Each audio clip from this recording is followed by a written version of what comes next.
নমস্কাৰ বন্ধুসকল, আজি আমি যুদ্ধৰ পৰিৱেশ সম্পৰ্কত কথা পাতিব গৈছোঁ আৰু যুদ্ধৰ পৰিৱেশৰ লগতে আপোনাৰ ধন সম্পত্তিবিলাক কিবা হয়ন বগন হ'ব নেকি সেই বিষয়ে আমি কথা পাতিব গৈছোঁ। এই যুদ্ধকালীন পৰিৱেশত আপুনি জমা কৰি ৰখা ধনৰাশি কিবা কাৰণত যদি নোহোৱা হৈ যায়, সেই পৰিস্থিতিৰ পৰা উদ্ধাৰ পাবৰ কাৰণে আপুনি কেনেধৰণৰ প্ৰতিৰোধমূলক ব্যৱস্থা গ্ৰহণ কৰিব সেই বিষয়ে আজি আমি কথা পাতিম এজন ফাইনেন্সিয়েল এক্সপাৰ্ট জয়ন্ত দত্তৰ সৈতে। এয়া জয়ন্ত দত্ত। নমস্কাৰ। এই আপোনাৰ চেনেলৰ জৰিয়তে সমূহ দৰ্শকলৈ মোৰ শুভেচ্ছা আৰু অভিনন্দন জনালো। আৰু ইয়াতে মই কওঁ যে মই ইমান ডাঙৰ এক্সপাৰ্টো নহয়, যেনেকে দাদাই ক'লে মই নিপন ইণ্ডিয়া মিউচুৱেল ফাণ্ডত as a senior branch manager হিচাপে কৰ্মসূত্ৰে আছো। আৰু আজি এই 19 বছৰ যোনখিনি মোৰ অভিজ্ঞতা যোনখিনি আছে সেইখিনি মই শ্বেয়াৰ কৰিম বুলি পেলাই ইয়াতে আহিলো। এতিয়া দত্ত, আপুনি দেখিছে ইৰাণৰ সৈতে এখন যুদ্ধ হৈছে, আমেৰিকা আৰু ইজৰাইলে এটা প্ৰচণ্ড যুদ্ধ হৈছে। এই বিশ্বযুদ্ধৰ এটা সম্ভাৱনীয়তা দেখা দিছে। ইতিমধ্যে ইৰাণে প্ৰতিৰোধমূলক ব্যৱস্থা হিচাপে আমেৰিকাৰ ঘাটিসমূহত আক্ৰমণ কৰিছে, সমান্তৰালভাৱে ইজৰাইলে আক্ৰমণ কৰিছে। হৰমুজ প্ৰণালীত যিটো আমাৰ ক্ৰুড অইল ইন্ধন বিলাক মজুদ হৈ আছে, ইফালে ইন্ধনবিলাক দেশসমূহলৈ ৰপ্তানি কৰিব পৰা হোৱা নাই। এনে পৰিস্থিতিত ভাৰতৰ প্ৰধানমন্ত্ৰীয়েও ঘোষণা কৰিছে যে আমাৰ হাতত মাত্ৰ 25 দিনৰহে ইন্ধন মজুদ আছে। এতিয়া ইন্ধনৰ নাটনি লগে লগে ইন্ধন যেতিয়াই মূল্যবৃদ্ধি হ'ব, সমান্তৰালভাৱে অন্যান্য সামগ্ৰীবিলাকৰ মূল্যবৃদ্ধি হ'ব, এই সময়ছোৱাত ৰাছিয়াই এটা আশাব্যঞ্জক খবৰ দিছে যে আমাৰ হাতত 95 লাখ বেৰেল ক্ৰুড অইল মজুদ আছে। আমি ভাৰতে বিচাৰিলে আমি সেই ক্ৰুড অইল জাহাজেদি আমি ৰপ্তানি কৰিব পাৰিম। সেইবোৰ ঠিকেই আছে বাৰু পৰিস্থিতি। তো এই অৱস্থাটোত আমাৰ বম্বেৰ ষ্টক এক্সচেঞ্জে কি খবৰ দিছে? আমাৰ ষ্টক এক্সচেঞ্জৰ যিটো সূচাংক ইতিমধ্যে নিম্নগামী হৈছে, আৰু এই সময়ত যিসকল ষ্টক বজাৰত বিনিয়োগ কৰিছিলে আৰু মিউচুৱেল ফাণ্ডত যিসকলে বিনিয়োগ কৰিছিলে সেইসকলে কেনেধৰণৰ ব্যৱস্থা গ্ৰহণ কৰিব লাগিব, আৰু এতিয়া আপুনি সামগ্ৰিক পৰিস্থিতিটোৰ বিষয়ে অলপ আমাক অৱগত কৰক। নমস্কাৰ। সৰ্বপ্ৰথমে কওঁ যে এই যোনখন এতিয়া যুদ্ধ পৰিস্থিতি এটা আমাৰ ক্ৰিয়েট হৈছে, আপোনাৰ ৱৰ্ল্ড অভাৰ আপোনাৰ ক্ৰিয়েট হৈ আছে। যেনেকে আপোনাৰ USA ইজৰাইলৰ লগত লগ লাগি পেলাই আপোনাৰ ইৰাণক এটেক কৰিছে। এতিয়া তাৰ বিনিময়ত কি হ'ব, আপোনাৰ ধৰি লওক ৱৰ্ল্ডৰ অলমষ্ট 20% অইল এক্সপৰ্ট যোনটো ইৰাণে আপোনাৰ ৱৰ্ল্ডৰ এক্সপৰ্ট কৰে, তাৰ ভিতৰত আছে আপোনাৰ চাইনা সৰ্বাধিক ইম্পৰ্ট কৰে, ইৰাণৰ পৰা কৰে। তাৰপিছত আপোনাৰ অলমষ্ট 60% ইণ্ডিয়াৰ যোনটো অইল ইম্পৰ্ট আছে তাৰ 60% আপোনাৰ ইৰাণৰ থ্ৰুৱেদি কৰে। তাৰ বাহিৰে আপোনাৰ ৰাছিয়াৰ পৰা কৰে ইণ্ডিয়াই। যদি এনেকুৱা এটা পৰিস্থিতি থাকে তাত যোনটো আপোনাৰ ষ্ট্ৰেইট অফ হৰমুজ বুলি কয়, সেই এতিয়া যিহেতু আপোনাৰ ইৰাণে কি কৰিছে, ষ্ট্ৰেইট অফ হৰমুজটো ডিছৰাপ্ট কৰি দিছে। এই তাৰ পৰা যদি আপোনাৰ অহা ইন্ধনটো যোনটো আহে আমাৰ এইফালে ৰপ্তানি হয়, তেতিয়াহ'লে কি হ'ব, আপোনাৰ ক্ৰুড অইলৰ এতিয়া দেখা পাইছে 65ৰ পৰা আজিৰ ডেটত আপুনি যদি চাই অলমষ্ট 83 হৈ গ'ল, $83 পাৰ বেৰেল হৈ গ'ল। তো আপোনাৰ এনেকুৱা দিনক দিনে অলপমান বাঢ়ি যাব। যদি আপোনাৰ যোনটো আপোনাৰ ধৰি লওক ডিমাণ্ড ভাৰ্চেছ ছাপ্লাইটো যদি ডিছৰাপ্ট হৈ যায়, তেতিয়াহ'লে অবভিয়াছলি কি হয়, ক্ৰুড অইলত আপোনাৰ এফেক্টটো পৰিব। আৰু তাৰ বিনিময়ত কি হৈছে, তাৰ লগত জড়িত গোটেইবিলাক অৰ্থ ব্যৱস্থাখনতে অলপমান ইম্পেক্ট পৰিব। ইনফ্লেশ্যন বাঢ়িব, আপোনাৰ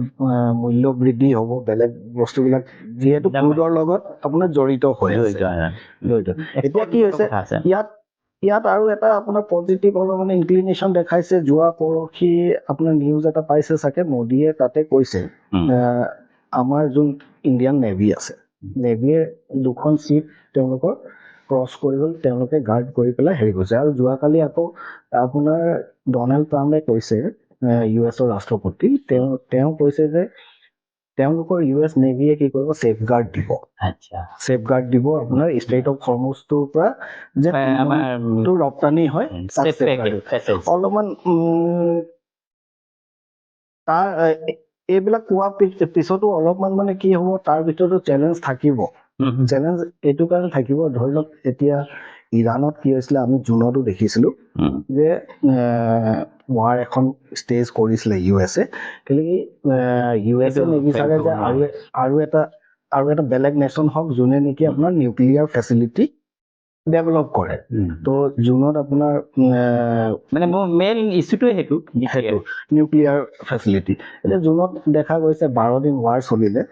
তাৰ বিনিময়ত ইয়াত আৰু এটা কথা কওঁ আপুনি যিহেতু কৈছে ষ্টক মাৰ্কেটত কি প্ৰভাৱ পৰিব বা আপোনাৰ মিউচুৱেল ফাণ্ড বিলাকত আমাৰ বিত্তীয় যোনবিলাক হেৰি আছে তাত কি প্ৰভাৱ পৰিব অবভিয়াছলি শ্বৰ্ট টাৰ্মত আপুনি যদি দেখা যায় প্ৰভাৱ কিছুমান নপৰাটো নহয় শ্বৰ্ট টাৰ্মত আপোনাৰ অবভিয়াছলি মাৰ্কেটত প্ৰভাৱটো পৰিবই বেয়া প্ৰভাৱটো পৰিব কিন্তু আপুনি যদি চাই 92ত যদি আপুনি চাই হৰ্ষদ মেহতা স্কেম হ'ল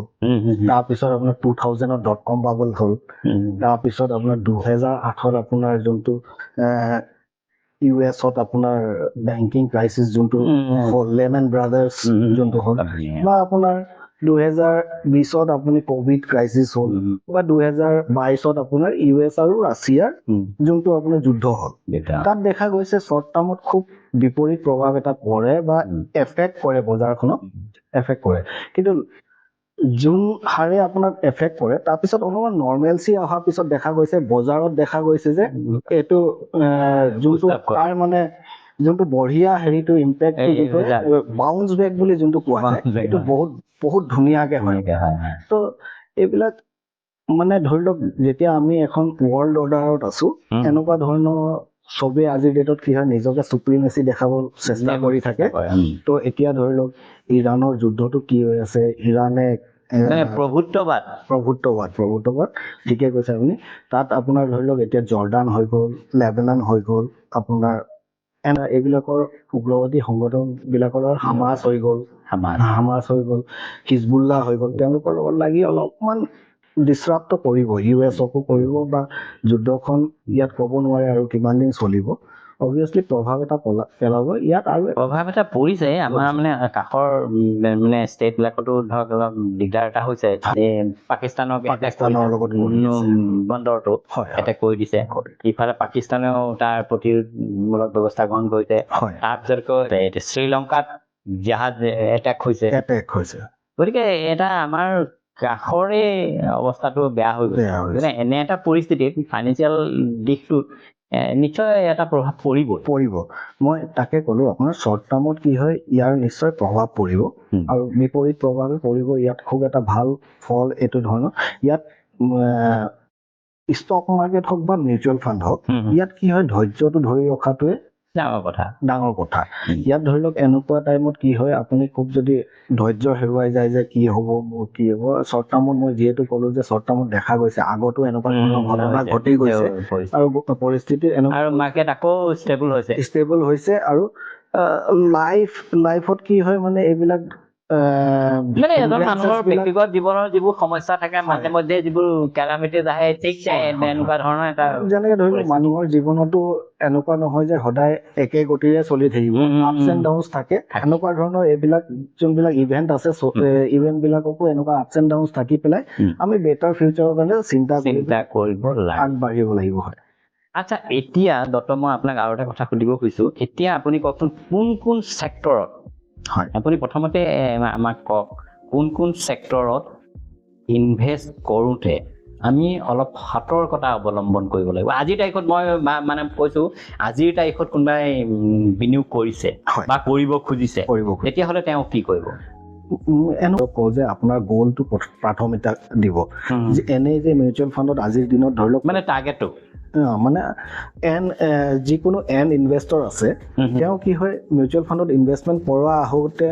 কৰিবলৈ আহোঁতে তেওঁৰ আমি কি কৰোঁ এটা ৰিস্ক প্ৰফাইলিং কৰা যায় তাৰপিছত তেওঁ এটা গ'ল বানি ল'ব লাগে নিৰ্দিষ্ট মানে তেওঁৰ হেৰি থাকিব লাগে যে ইনভেষ্টমেণ্টটো মই কিহৰ কাৰণে কৰিলে আমি তেওঁলোকৰ ৰিস্ক প্ৰফাইলিংটো প্ৰথমতে কৰি লওঁ যে তেওঁ কিমানখিনি ৰিস্ক ল'ব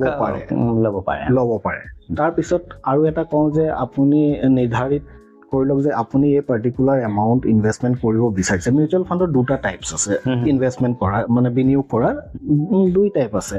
আপোনাৰ এটা হৈ গ'ল আপুনি লামচাম ওৱান শ্বটত আপুনি ইনভেষ্টমেণ্ট কৰিব পাৰে নেক্সটটো হৈ গ'ল চিষ্টেমেটিক ইনভেষ্টমেণ্ট প্লেন যেনেকৈ আমাৰ ৰেকাৰিং ডিপজিট আছে SIP বুলি কয় তো সেনেকুৱা যোগেদি আপুনি এইটো এটা মাধ্যম বহুতে ভাবে কি SIP বেলেগ বস্তু মিউচুৱেল ফাণ্ড বেলেগ বস্তু মিউচুৱেল ফাণ্ডৰে এটা পাৰ্ট হয় মানে চিষ্টেমেটিক ইনভেষ্টমেণ্ট হয় তো সেই দুটা পাৰ্টত এতিয়া আমি সদায় কওঁ যে যিকোনো ইনভেষ্টমেণ্ট নকৰক আপুনি ধৰি লওক যে শ্বৰ্ট টাৰ্মো নকৰক বা লং টাৰ্মো নকৰক কিন্তু আপোনাৰ সদায় এটা গ'ল থাকিব লাগে আপোনাৰ যদি গ'লেই নাথাকে মই এনেই মানুহক চাই পেলাই আজি মিউচুৱেল ফাণ্ড পপুলাৰিটি বাঢ়িছে সেইকাৰণে ইনভেষ্টমেণ্ট কৰি আছোঁ সেনেকুৱা যদি ভাবে তেতিয়া সেই ইনভেষ্টমেণ্টটোৰ কোনো অৰ্থ নাথাকে তো সেইকাৰণে আৰু ইয়াত যেতিয়া আপোনাৰ গ'লটোৰ কথা আহে গ'লবিলাক শ্বৰ্ট টাৰ্ম গ'লছো থাকে লং টাৰ্ম গ'লছো থাকে আৰু সেই অনুসৰি কি হয় মিউচুৱেল ফাণ্ডত ডিফাৰেণ্ট ইনভেষ্টমেণ্ট এভেনিউজ আছে শ্বৰ্ট টাৰ্ম গ'লৰ কাৰণে আপোনাৰ যেনেকৈ ধৰি লওক ডেট ফাণ্ডছ আছে লিকুইড ফাণ্ডছ আছে লং টাৰ্ম গ'লৰ কাৰণে ইকুইটি আছে হাইব্ৰিড ফাণ্ড আছে বেলেঞ্চ ফাণ্ড বুলি বেলেঞ্চ অৰ হাইব্ৰিড ক'ব পাৰে ইকুইটি ক'ব পাৰে বা ছেক্টৰ আছে ডিফাৰেণ্ট ছেক্টৰতো ইনভেষ্টমেণ্ট কৰিব পাৰে এইবিলাক সদায় লং টাৰ্মৰ কাৰণে হৈ গ'ল ইকুইটি সদায় লং টাৰ্মৰ কাৰণে বাকী আপোনাৰ যোনবিলাক আছে ডেট আপুনি শ্বৰ্ট টাৰ্মত ডিজাইন কৰি ল'ব পাৰে নিজৰ হিচাপে গ'লটো অনুসৰি আচ্ছা এতিয়া ডক্টৰ মই আৰু এটা আপোনাক কথা সুধিব খুজিছোঁ হয় অকল মিউচুৱেল ফাণ্ড বা শ্বেয়াৰ বজাৰ বুলি নহয় আমাৰ মানুহবিলাকে সাধাৰণ মানুহে যিবোৰ কৰ্মচাৰী হওক বা সাধাৰণ খেতিয়ক হ'ল সাধাৰণ একো নাগৰিকসকলে আমাৰ অসমৰ বাসিন্দাসকলে যে তেওঁলোকেও কিবা এটা বিপদৰ কাৰণে সঞ্চয় কৰিছে কোনোবাই ডাকঘৰত কৰিছে কোনোবাই বিভিন্ন বেংকত কৰিছে কোনোবাই ইঞ্চুৰেঞ্চ ছেক্টৰত কৰিছে এনেকৈ ধৰণে যিবোৰ মানুহে প্ৰাইভেট ছেক্টৰ হওক বা পাব্লিক ছেক্টৰ হওক তেওঁলোকে ইনভেষ্ট কৰি আছে ইনভেষ্ট কৰোঁতে সেই যে এই দুটা ছেক্টৰ এৰি বাকী ছেক্টৰসমূহত যি ইনভেষ্ট কৰিছে সেইসকলে কি ধৰণৰ সতৰ্কতা অৱলম্বন কৰিব লাগিব ইনভেষ্টমেণ্টটো চবেই কৰিব লাগে ইনভেষ্টমেণ্ট কৰোঁতে সদায় নৰ্মেল এজন পাব্লিকে ইনভেষ্টমেণ্ট কৰোঁতে এটা বস্তু ধ্যান ৰাখিব লাগে সদায় ইনভেষ্টমেণ্ট মানে আপোনাৰ যোনটো আৰ্নিংছ মাইনাছ আপুনি আৰ্নিংটোৰ পৰা আপুনি যদি মাইনাছ কৰি দিয়ে আপোনাৰ স্পেণ্ডিং বা আপোনাৰ খৰচাটো যদি আপুনি মাইনাছ কৰি দিয়ে ইজ ইকুৱেল টু ছেভিংছ নহয় আপুনি earnings minus saving is equal to spending মানে প্ৰথমতে আপুনি এনেকুৱা যোনে ইনভেষ্টমেণ্ট কৰি আছে তেওঁলোকৰ কাৰণে এইটো এডভাইচ যে সদায় আৰ্নিং কৰাৰ পিছত প্ৰথমতে আপুনি তাৰ ভিতৰত এটা নিৰ্ধাৰিত কৰি লওক 20% নিৰ্ধাৰণ কৰি লওক যে 20% আমি জমা কৰিম আমাৰ বিপদৰ কাৰণে হয় ইনভেষ্টমেণ্টটো তাৰ পিছত আহিব কিন্তু প্ৰথমতে ছেভিংছৰ কথাটো ভাবি লওক ছেভিংছ কৰিলেহে ইনভেষ্টমেণ্ট কৰিব পাৰিব তো সেই বস্তুটো আপুনি ভাবি ল'ব লাগিব তাৰপিছত কিন্তু আমাৰ ইয়াত কি হয় প্ৰথমতে আৰ্নিংছ মাইনাছ কনজাম্পচন হওক বা স্পেণ্ডিং হওক সেইটো প্ৰথমতে ভাবে তাৰপিছত যদি থাকে তেতিয়াহ'লে আমি ছেভিংছ কৰিম তো তাতে ভুলটো হৈ যায় নৰ্মেল মানে ইনভেষ্টৰ্ছৰ ভুল হৈ যায় ছেকেণ্ডলি আৰু এটা বস্তু ভাবিব লাগিব আপোনাৰ ইনভেষ্টমেণ্ট কৰোঁতে যেতিয়াই ইনভেষ্টমেণ্ট কৰিবলৈ কাৰণে বিচাৰে প্ৰথমতে আপোনাৰ ধৰিব লাগিব যে ইনভেষ্টমেণ্টৰ সঠিক মানে আপুনি কেনেকৈ কেলকুলেশ্যন কৰিব যে আজি বহুত আছে আপোনাৰ ধৰি লওক পোষ্ট অফিচতে আপুনি ক'লে কৰিব পাৰে বা বেংকতে FD কৰিব পাৰে RD কৰিব পাৰে কিন্তু বা LICত ইঞ্চুৰেঞ্চ কৰিব পাৰে আপোনাৰ বা মিউচুৱেল ফাণ্ড গ'ল্ড আছে আপোনাৰ ৰিয়েল এষ্টেট আছে বিভিন্ন জেগা আছে তো মই এইটো নকওঁ যে কোনো এটা ভাল বা কোনো এটা বেয়া নকওঁ সবতে কৰিব পাৰে আপোনাৰ সুবিধা অনুযায়ী সবতে কৰিব পাৰে কিন্তু এটা বস্তু ভাবিব লাগিব আপোনাৰ ইনভেষ্টমেণ্টটো ৰিটাৰ্ণ কিমান দি আছে সেইটো আপুনি কেনেকৈ কেলকুলেট কৰিব আজি ধৰি লওক আপোনাৰ GDP আছে 7% 7% কে গ্ৰ' কৰি আছে আৰু ইনফ্লেশ্যন যোনটো মূল্য বৃদ্ধি ধৰি লওক 5%ত আছে তো মূল্য বৃদ্ধি 5% জিডিপি 7% ইণ্ডিয়াৰ গ্ৰ' কৰি আছে তাৰমানে টোটেল 7 + 5 12 হৈছে 12%। আপুনি এনেকুৱা এটা জেগাত ইনভেষ্টমেণ্ট কৰিব লাগিব য'ত নেকি আপোনাৰ 12%তকৈ বেছি দিয়ে আদাৰৱাইজ কি হয় ইনফ্লেশ্যনটোৱে আপোনাৰ যোনটো আপুনি যদি দেশখন যি হাৰত গতি কৰি আছে তাতকে যদি আপুনি কমকে গতি কৰি আছে আপোনাৰ ইনভেষ্টমেণ্টটো এইটো ৰাইট ইনভেষ্টমেণ্ট নহয় আপোনাৰ ইনভেষ্ট সেই পৰিমাণটো যিটো সময়ত ধৰক 10 বছৰ বা 5 বছৰ মূল্য নাইকিয়া হ'ব তো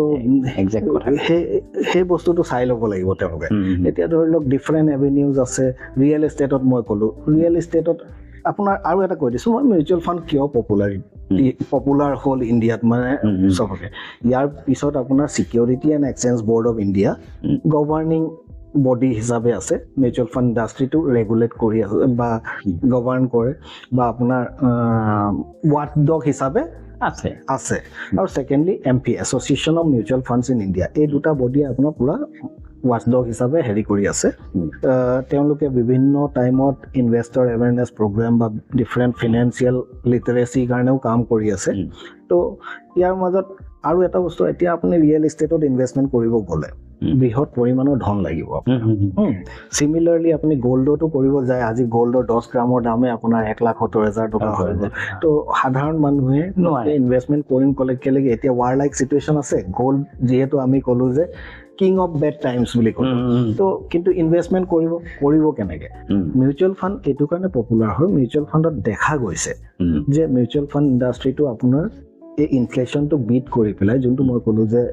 জিডিপি প্লাছ ইনফ্লেশ্যন এই বিট কৰি পেলাই ৰিটাৰ্ণ দিয়াটো পাকৈত হৈছে অভাৰ পিৰিয়ড অফ টাইম আৰু ছেকেণ্ডলি কি হৈছে যে ইয়াত আপুনি কম পৰিমাণতো ইনভেষ্টমেণ্ট কৰিব পাৰে SIP টো চিষ্টেমেটিক ইনভেষ্টমেণ্ট 100 টকা লৈ পেলাইও আপুনি ইনভেষ্টমেণ্ট কৰিব পাৰে সাধাৰণ মানুহৰ কাৰণে এই ইনভেষ্টমেণ্টটো যথেষ্ট জনপ্ৰিয় হৈছে এতিয়া আপোনাক এটা মই প্ৰশ্ন সুধিব খুজিছোঁ আমাৰ সাধাৰণতে দেখা যায় অসমত হয় আৰু বেংগলতো এইটো এটা পৰিৱেশ দেখিছোঁ হয় যে কিছুমান মানুহে সাধাৰণ মানুহে কোনোবাই কয় এনেকৈ চিট ফাণ্ডত পইচা জমা কৰি থয় কোনোবা এটা অসংগঠিত মানে এটা ফাইনেন্স কোম্পানী ওলায় হঠাৎ তেওঁলোকে লোভ দিয়ে যে আপুনি 1 টকা জমা কৰিলে 3 টকা পাব এনেকুৱা ধৰণৰ কিছুমান মানে আঁচনি তেওঁলোকে দি দিয়ে আৰু খুব সোনকালে মানুহবিলাকে সেই পইচাটো জমা কৰে গাঁঠিৰ ধন ভাঙি জমা কৰে তাৰপিছত 6 মাহ এবছৰ পিছত দেখা যায় যে সেই কোম্পানীটো উৰি গ'ল এতিয়া এনেকুৱা বহুত ঘটনা ঘটিছে যে কোম্পানীৰ মালিকেই নাইকিয়া হৈ যায় কোম্পানীৰ কৰ্মচাৰী নাইকিয়া হৈ যায় তাৰপিছত সাধাৰণ মানুহৰ দৌৰা-দৌৰি কৰি ঘূৰি ফুৰে তো এই পৰিৱেশটোত এনেকুৱা ধৰণৰ যিবোৰ ঘটনা আমি সাধাৰণতে দেখা যায় তো এই ঘটনাবিলাক এৰাই চলিবৰ কাৰণে আমাৰ সাধাৰণ যিবোৰ মানে ইনভেষ্টৰ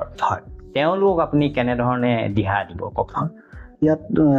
খুব ভাল প্ৰশ্ন সুধিলে আপুনি ইয়াত মানে কি হয় নৰ্মেলি দেখা গৈছে ইণ্ডিয়াত আজিলৈকে এনেকুৱা এটা পাঠ্যক্ৰম আপোনাৰ স্কুল লেভেলতে হওক বা কলেজ লেভেলতে ওলোৱা নাই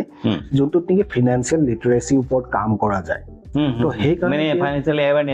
এৱেৰনেছটো তো সেইকাৰণে কি হৈছে আপোনাৰ দেখা গৈছে যে যোনবিলাক নৰ্মেল পাব্লিক আছে বা নৰ্মেল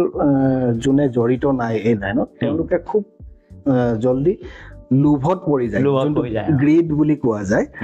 আৰু এটা বস্তু হৈ যায় কি তেওঁ কাষত বন্ধু এজনক দেখিছে তেওঁ কৈ দিলে যে মই এই বস্তুটোত লগাইছো বঢ়িয়া বস্তু হয় তো তেওঁ আৰু এটা বস্তু ফমো বুলি কয় আজিৰ ডেটত ফিয়াৰ অফ মিছিং আউট বুলি কয় তেওঁ ভাবিলে তেওঁ লগাইছে তেওঁতো ৰিটাৰ্ণ পাইছে মই কিন্তু মিছ আউট কৰি যাম ময়ো লগাই দিওঁ তো মই তেনেকুৱা ধৰণৰ মানে যোনবিলাক আছে ইনভেষ্টৰ আছে এনেকুৱা ধৰণৰ ইনভেষ্টৰক মই ক'ম যে আপোনালোকে ঘপককে মানে আপুনি এইটো ডিচিশ্যনটো লোৱা আগত আপুনি প্ৰথমতে চাব যে এই পাৰ্টিকুলাৰ বস্তুটোত যোনটো চিট ফাণ্ড আপুনি ক'লে তেওঁলোকক কোনোবা ৰেগুলেট কৰি আছে নাই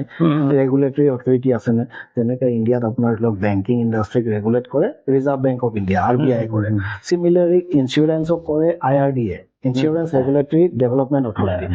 মিউচুৱেল ফাণ্ড বা ষ্টক মাৰ্কেটক আপোনাৰ ৰেগুলেট কৰে SEBI security and exchange board of India সেনেকুৱা কোনোবা এটা ৰেগুলেটৰী অথৰিটি মানে পেৰেণ্ট অৰ্গেনাইজেশ্যন আছে নে নাই এইটো চাই ল'ব লাগে। তেওঁলোকে চাই পেলাই যদি দেখে যে নহয়, আৰু ছেকেণ্ডলি কি হয়,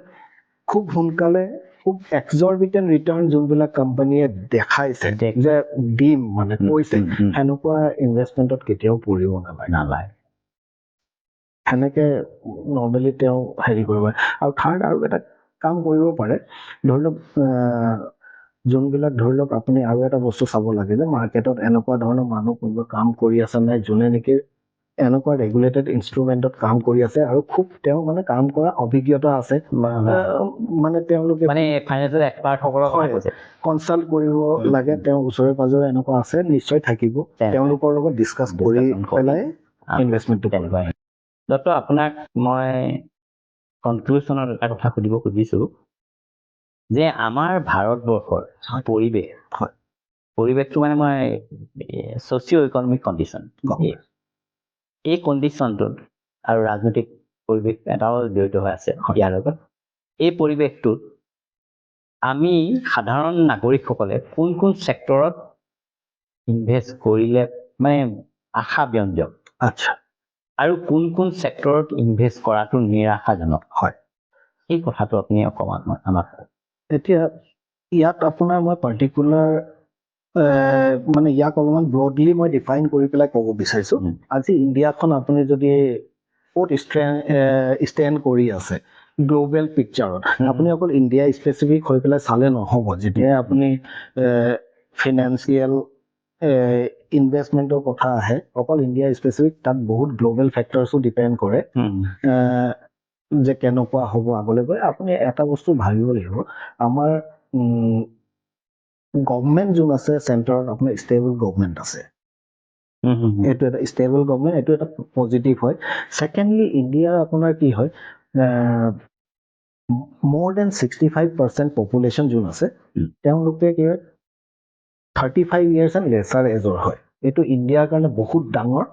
এটা প্লাছ পইণ্ট হয়, পজিটিভ পইণ্ট। কেলেকি তেওঁলোকৰ ওচৰত সময় আছে বেছি টাইম কাম কৰিবলৈ, তেওঁলোকে অৰ্থনীতিত মানে যোগদান কৰিবলৈ বেছি সময় আছে তেওঁলোকৰ ওচৰত। আৰু আজিৰ দিনত যোনবিলাক ইউথ আছে তেওঁলোকে খুব এছপিৰেশ্যনেল হয়। এতিয়া এছপিৰেশ্যনেল মানে কি হয়, আপোনাক মই এটা যদি প্ৰশ্ন সুধিব যাওঁ, ধৰি লওক মোৰ দেউতা বা মোৰ দেউতাৰ সময়ত মোবাইলটো বাদ দিয়ক, আজি মোৰ সময়ত কৈ মোৰ কথা কৈছোঁ, মোৰ সময়ত ধৰি লওক আজিৰ ডেটত আমি ধৰি লওক 40 ওপৰত আছোঁ, আমি 40 ওপৰত আছোঁ। নৰ্মেলি আমাৰ ওচৰত কেপাচিটি আছে, খৰচা কৰিব পৰা কেপাচিটি আছে, বা আমি কৰিব পাৰোঁ বা ল'ব পাৰোঁ কিবা এটা বস্তু। ষ্টিল আমি ফটকে কিবা এটা লওঁতে বহুত ভাবোঁ, কিন্তু আজিৰ ইউথে নেভাবে। আজিকালি ইণ্ডিয়াত কি হৈছে, EMI কালচাৰটো আহি গৈছে। তাৰমানে কি হৈছে, কনজাম্পশ্যনটো বাঢ়িছে। ত' ইয়াত চবতকে ডাঙৰ প্লাছ পইণ্ট কি হ'ল, পপুলেশ্যনটো এটা প্লাছ পইণ্ট হয়। আমাৰ য়ং পপুলেশ্যন আছে। ছেকেণ্ডলি তেওঁলোক এছপিৰেশ্যনেল হয়, তেওঁলোকে খৰচা কৰিবলৈ চিন্তা নকৰে। এইটো আপোনাৰ অৰ্থনীতিটোক আগত বঢ়াবলৈ বেছি হেল্প কৰিব। ইয়াত আপুনি পাৰ্টিকুলাৰ যদি এতিয়া চেক্টৰ বুলি কয়, কনজাম্পশ্যন এজ এ চেক্টৰ খুব ধুনীয়াকে পাৰফৰ্ম কৰিব আগলৈ গৈ পেলাই। কেলেকি আজি ইউথে আইফোন কিনিবলৈ চিন্তা নকৰে, তেওঁ ভাবে যে মই EMI দিম আৰু আইফোন কিনিম। কিন্তু আপুনি ছেম যদি ইউথক কয় যে আপোনাৰ কি কয়, তুমি এটা হেৰি লোৱা, এটা কাম কৰা যে ইনভেষ্টমেণ্ট এটা কৰা বা ছেভিংছ কৰা, তেওঁলোকে ভাবে যে টাইম আছে, সময় আছে। তো সেইকাৰণে আপোনাৰ অৰ্থনীতিত মানে আপোনাৰ বিকাশ হ'বলৈ মানে, আৰু যিহেতু 2047লৈকে বিকশিত ভাৰত বুলি কৈছে, য'ত নেকি সুখী সম্পন্ন গোটেইবিলাক হ'ব, তো সেইটো হ'ব গ'লে আপোনাৰ কেপিটেল মাৰ্কেটৰ এক্সপেনশ্যনটো হ'ব লাগিব। আৰু যদি এই কেপিটেল মাৰ্কেটৰ এক্সপেনশ্যনটো মানুহে বিচাৰে, আপুনি পাৰ্টিকুলাৰ এটা ছেক্টৰ ধৰি পেলাই বা পাৰ্টিকুলাৰ এটা মই কৈছোঁ, আমাৰ সময়টো এনেকুৱা ধৰণৰ, এইটো সময়ত আমি আহিছোঁ যোনটো এই যোনটো সময়ত নেকি চাইনা আছিলে, আজিৰ পৰা 20 বছৰ 25 বছৰ আগত চাইনা আছিলে।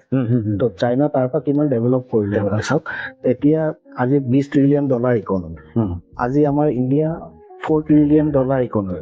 বহুত স্কোপ আছে ইয়াত আগবাঢ়িবলৈ ইয়াত পাৰ্টিকুলাৰ এটা চেক্টৰ নধৰি পেলাই আপুনি যদি ধৰি লৈ বোলে নাই মই নেক্সট এই গ্ৰোথ জাৰ্ণিটো ইণ্ডিয়া 2047লৈকে গ্ৰোথ জাৰ্ণিটোক মই নিজকে প্ৰস্তুত কৰিব বিচাৰিছোঁ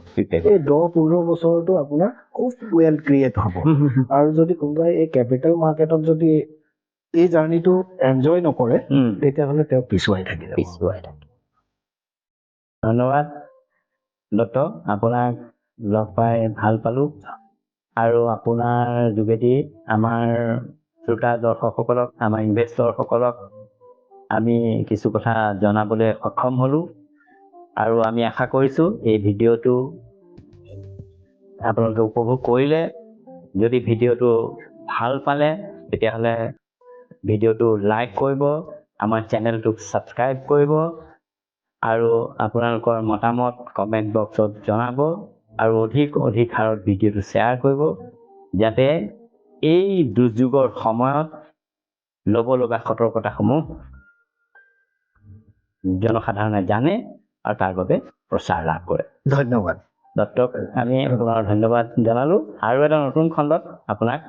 নিশ্চয় আৰু আপুনি মোক এই সুবিধাকণ দিয়াৰ কাৰণে ময়ো আপোনাক হাৰ্দিক ধন্যবাদ দিলোঁ ধন্যবাদ